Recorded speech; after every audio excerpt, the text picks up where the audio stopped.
friends, welcome to another episode of our Vegetable Kingdom series. Today we will be making a beet rose garnish. And I just have a beet that I've washed, and my beet actually has a tail. And so this is perfect for a long stem rose. But if your beet does not have a tail, that's fine too. Depending how you want to display it, it can be fine either with or without. So let's start by cutting off the top of the stem area for our beet so that we have a nice surface to work with.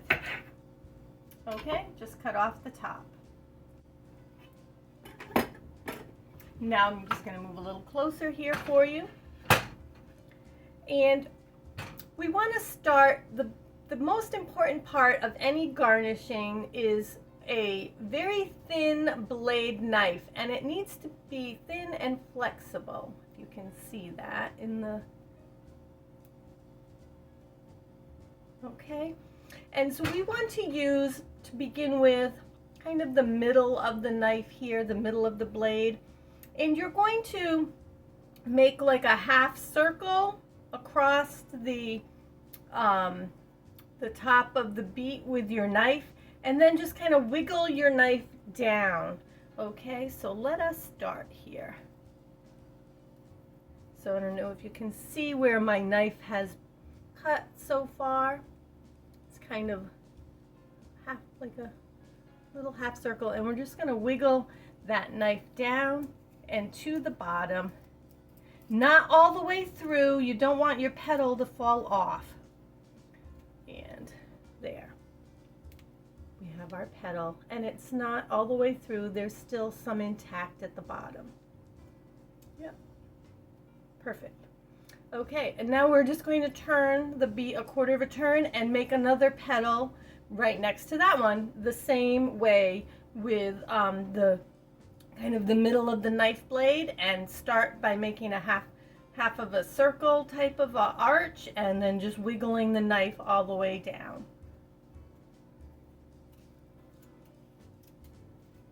Okay, here we go. And my petals do not match, but that's okay because the petals in nature are very different, aren't they? And I'm going to do a quarter turn and do another petal the same way. This one's not as pretty. I have a little divot in my beet, so it didn't come down quite as nice, but that's okay. And another petal, a quarter of a turn, and another petal here. Okay, so you have 4 petals. Do be careful, if you've cut way too low and wiggling them, they could come apart. So now you can see the inside flesh of the beet, and there's still some outside skin here. You want to take the tip of your knife and cut in just a tiny bit, I don't know, maybe about 1/8 of an inch or so. Just, if you can see where I'm cutting in there with that knife. And you're just going to cut in and around the entire beet to remove that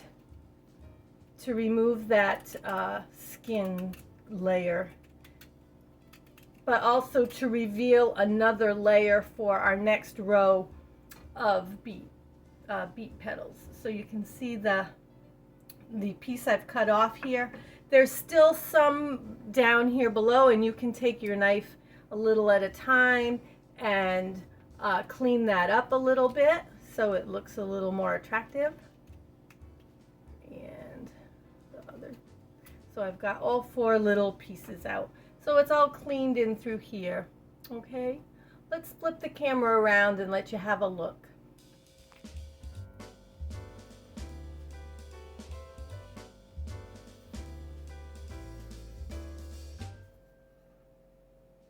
Now you want to continue making more petals, and we're going to start by putting the petals in between each of these petals where we had just cut.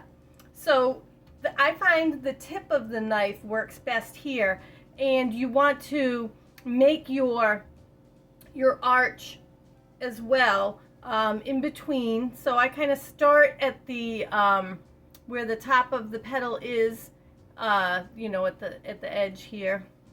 I kind of start here and go over to the next one, just using the tip, and then I gently wiggle the tip all the way down to release the petal from the beet.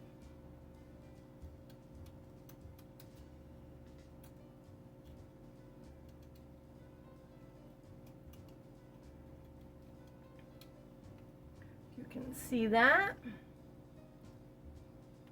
And then I'm going to go to the next set and do the same thing, just like we did in the front, and just wiggle it down a bit to release some of it from the flesh of the beet. And turn and go to the next set.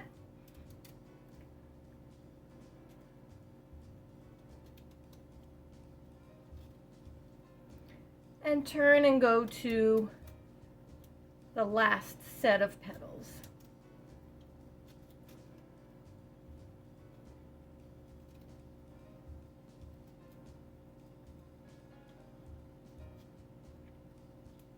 Okay, you can see there's 4 petals cut in between these other petals.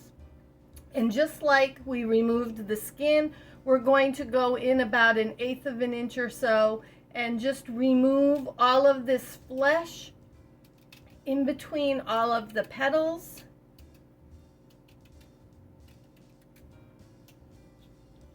Go all the way around and remove it once it is completely cut through. Missed a spot here, there we go.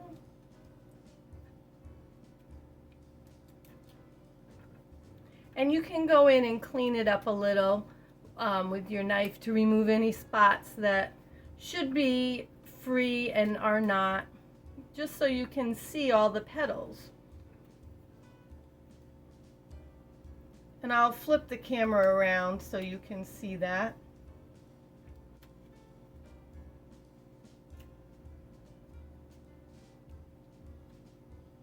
Okay, can you see the second row of petals there?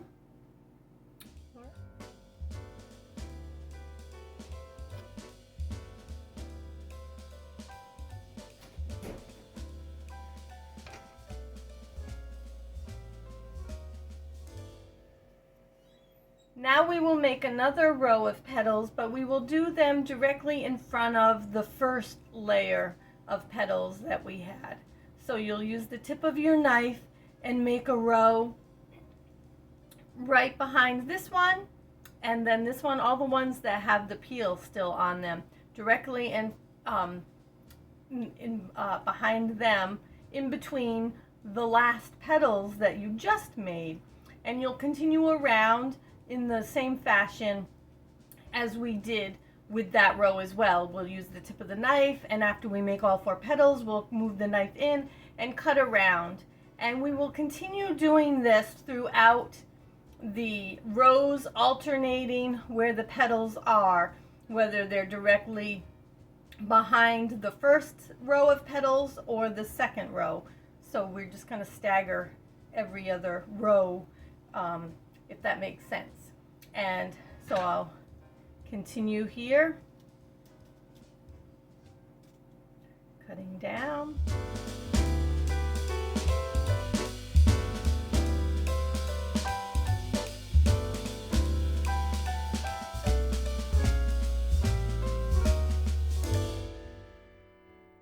Okay, those are all cut, and now I'll just put my knife in here and go around.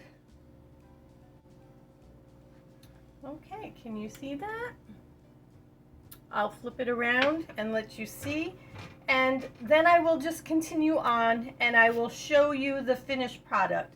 You'll just keep staggering the petals until you get to the middle and there's no more room left for petals.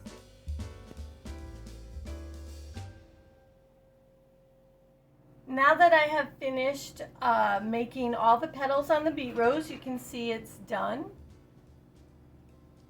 And we have 6 rows of petals plus the center. And let's see, so what would you do with your beet rose now that you've made it? Well, maybe you would like to put it on a dinner plate for a special dinner for your loved one, maybe your significant other. Put some greens down and display this and have a nice meal together. Put one on each plate. You could put this on top of a vegetable platter. Put your veggies out around it, maybe 2 or 3, make a nice display of a nice bouquet of roses. How about the potato salad you're going to take to a cookout this summer? Maybe you want to put this on top, put some greens down. I do stress the greens because the beet juices would bleed into whatever you have there, so the greens do help protect your potato salad from turning pink, for instance. You could peel the beet petals off the exterior when you are finished using it, and then you can use the interior of the beet just like you would any other beet you have. You could put it through the shredder and throw it in your salad. Maybe just steam up the beets like you would with the rest of your bunch. If you want to make this ahead of time, you can submerge it in water and leave it in the refrigerator, and that will keep it fresh till you're ready to use it. Or you could submerge it in water and freeze it. Make sure it's completely submersed in the water when you put it in the freezer. And then you could take it out several months down the road to use again as your garnish. It will be soft and very flexible, but it will hold its shape. But if you wanted to use it raw after you were done with that, it wouldn't have the crunch that it would right now. But it would work great if you just wanted to steam it up or something. It would take less time, but it would still be edible, so there would be no waste. So that is our beet rose. I hope you try making some yourself. Practice makes perfect, you know. And I can probably do a beet rose without instructions in about 5 to 7 minutes, depending on the size of my beet. So let's see your beets. Send them into the library. We'd love to take a peek. Have a great day.